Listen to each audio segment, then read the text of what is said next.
What's up, y'all? It's Jessica Ivory, Inbox Magazine and DVD. I'm here with two very special guests at Studio 618. On behalf of Inbox Magazine and Studio 618 and the whole city, we would like to welcome y'all to the city. Can y'all tell us your names and why you're here today? Tio Candidate, Democratic candidate for the governor of the state of Illinois. Okay. Attorney Brunel Donald Che, Democratic Lieutenant Governor for the state of Illinois. Okay, so you are actually over the ceasefire campaign out of Chicago, correct? Yeah, I used to be the director of ceasefire Illinois, which I operate in about more than 15 cities throughout the state of Illinois. Okay, so what are your plans for the city of East St. Louis? Because we all know the violent history here. How would you implement that in the city, and tell us more about the program itself? Well, basically, when I become the governor, what I would like to do in East St. Louis in particular, I plan to not just stay in Springfield. I plan to come out here, meet with the young brothers and sisters here in East St. Louis personally, organize a town hall session to find out what more can be done to help these brothers put their dorms down, try to get these young men to work jobs. I have a plan for East St. Louis and a few other cities across the state of Illinois to actually kind of rebuild some of the cities, bring capital development programs and projects in the different cities. Because East St. Louis has been pretty much in the same condition for a long time. I'm talking about like the landscape of East St. Louis. I would love to change it, make it look like downtown Chicago, a smaller version. That's what I would love to do. That would be amazing if you could do that for us. You actually won an Emmy for a documentary that you did. Congratulations on that. That's a huge accomplishment. Tell us about the documentary itself. Well, The Interrupters is a program that I created when I was working for Ceasefire back in 2004. The Interrupters are the violence interrupters, really a specialty unit of young men and women that know how to go out and intercept whispers, and stop a guy from shooting somebody. We prevent violence on the front end. See, a lot of people talk about violence once it already happened. You have big marches, people praying. That's good. But what I wanted to do is save lives on the front end before anybody gets shot at all. So violence interrupters mediate over like 1,200 conferences since 2004. We've been credited with reducing violence in cities like Chicago, some areas, and cities like Rockford, Illinois, and throughout the nation, really. Violence interrupters are now working all throughout the world. It started in Chicago, so I'm grateful to God for giving me that concept and the idea. I was born and raised, I grew up in the Henry Projects in the west side of Chicago, and the violence interrupter concept really came to me throughout my experience of working with young brothers and sisters throughout my entire human life. Awesome. Can you tell us a little bit about your plans, what you plan on doing as far as job creation, help the economy? Can you tell us a little bit more of your plans? Well, number one, I plan to take away the head tax on a lot of the corporations, because Illinois, we're losing a lot of businesses because the head tax is too high. So I plan to try to attract and lure businesses to come back to Illinois. We've lost, like in Jacksonville, Illinois, for example, we've lost around 7 major corporations down here. Right now, Caterpillar in the Peoria area, they're talking about leaving. We have to find a way to keep them businesses in Illinois so we can create more jobs. And also, when we talk about job creation, I plan to meet with all the business owners and a lot of billionaires statewide to see what more they can do to open up offices in places like East St. Louis and throughout the state. This is St. Clair County. I plan to work in Macon County. We're going to work all down through Peoria County, Chicago, Cook County, Illinois. So this is major for me to be here in East St. Louis today with my running mate for Lieutenant Governor, because what's going on is that the state needs a change. The state is sick and we represent the cure. We have high unemployment. We're number 2 in the nation. We're 9.2%, and the unemployment rate is higher for African American youth and some Latino youth statewide, and even some Caucasian youth. So it's not. I plan to represent everybody in the state. So the pension crisis is like one of the biggest crises we have to deal with right now. $100 billion problem right now. We lose $5 million a year on that pension crisis. I have a solution, a 2020 plan for the state of Illinois. That's great. We need change here. A lot of businesses, the economy's bad, the violence is adding to it. What is your take on the current state of the government shutdown? Well, the current state of the government shutdown, I actually write the Huffington Post, and I put a little piece on my blog called The Government Shutdown. My take on it is that you cannot force politicians or people to think your way. And I'm not talking about President Obama. There's a big struggle going on with the Republicans and President Obama's leadership.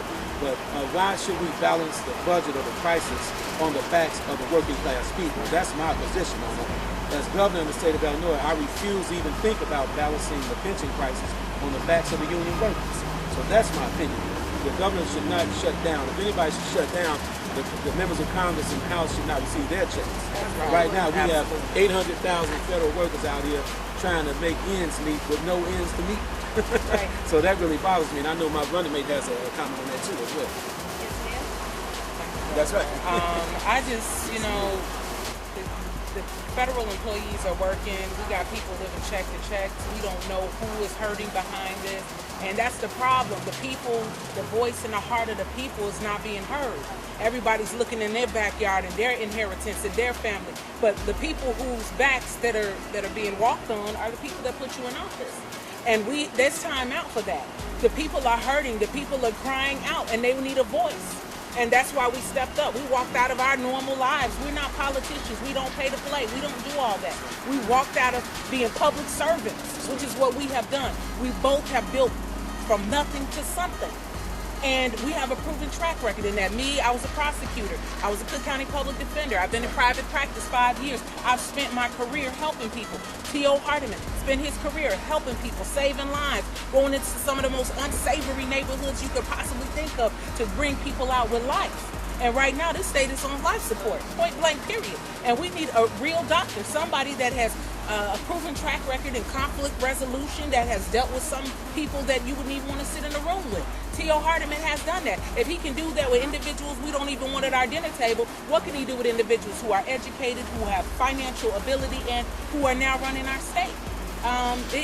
The people have to be heard.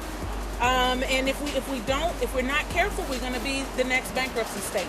We're going to be the next state headed into bankruptcy. Why do we have to do that? That doesn't have to happen when you have a man who can pull something out of nothing and make it something. If he can raise $50 million for ceasefire over a decade, what can he do if he's in our state and he's elected, not appointed, elected? What is he going to do? Raise $50 trillion for the state? You won't know until you give them a chance. You don't know something if you don't do something different. You're gonna always get the same thing. We are something different. Try something different. It may not look like, talk like, walk like you wanted to, but we're people of our word, and we're not gonna fail the people of Illinois. We're not gonna fail the people of Illinois. That's over with. We got families. We got people depending on us, looking at us, looking up to us. We're not gonna fail them, and we're not gonna fail you. Absolutely. I'm looking forward to the next election. When is the next election, by the way? March 18th, 2014 will be the primary. We're running against Quinn. I'm the only candidate. That's good because, see, we keep going to status quo, we're going to continue to get the same results. Right now, the deficit is high. We have a $6.1 billion deficit. The deficit has been that way since Quinn has been in office. The pension crisis, we talked about that already.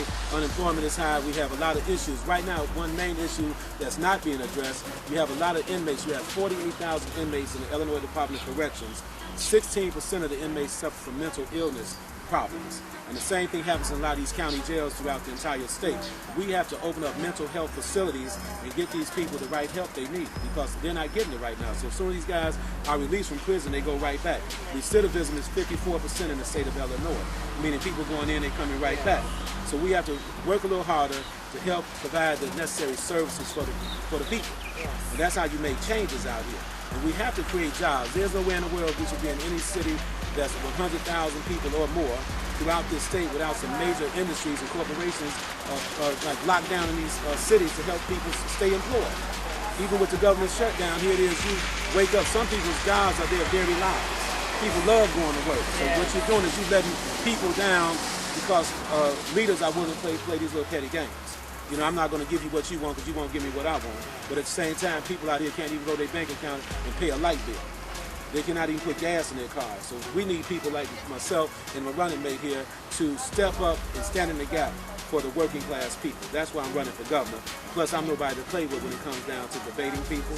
I'm standing on solid grounds out here because the politicians we have in office right now, for example, they're the reason we're in the condition we're in. So don't come to me talking about political experience, because all the people with so-called experience, we got a government shutdown with experienced leaders, okay? Right. We got a state crisis in Illinois with so-called experienced leaders. Right. So my thing is stop going with the status quo and go think out of the box and let Tio Candidate for governor and Brunel Donald Shea for Lieutenant Governor of the state of Illinois. Also, I wanted to add on to that picture, if I could.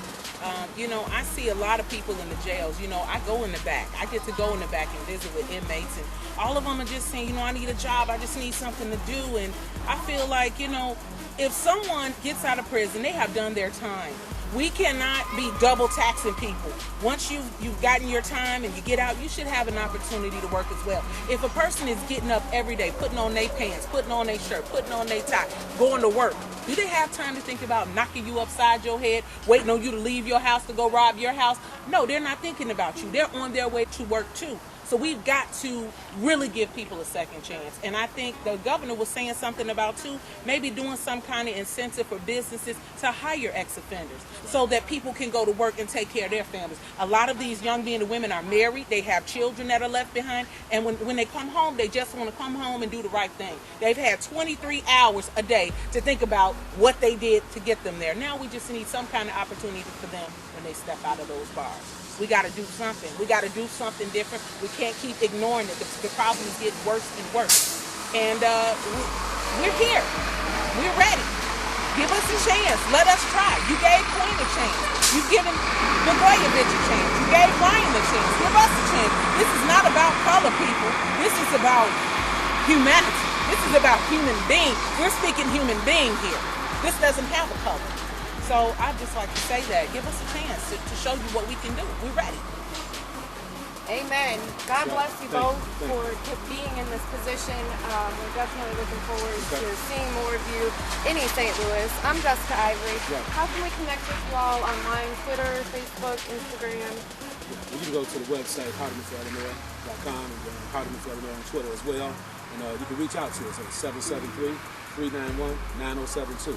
I plan to be the governor that I plan to talk to everybody one-on-one. I've already met with almost about 10 to 15,000 people in the state, traveling from different cities to cities throughout the state. So I'm available, in other words, for everybody. Okay. And what about you, man? Well, whatever he says, that's what I do. He's the boss. He's the one that believe in his vision. I know that he has an excellent vision for this state, and I know that you will not regret voting for this man. He has served this state over 15 years. And now all he wants to do is take it to another level. Let's give him a chance. Let's let him prove it to us on another level. He's already proven it on this level. All right. I'm Jessica Ivory, live at Studio 618, inBox Magazine and DVD. We're everywhere. Salute.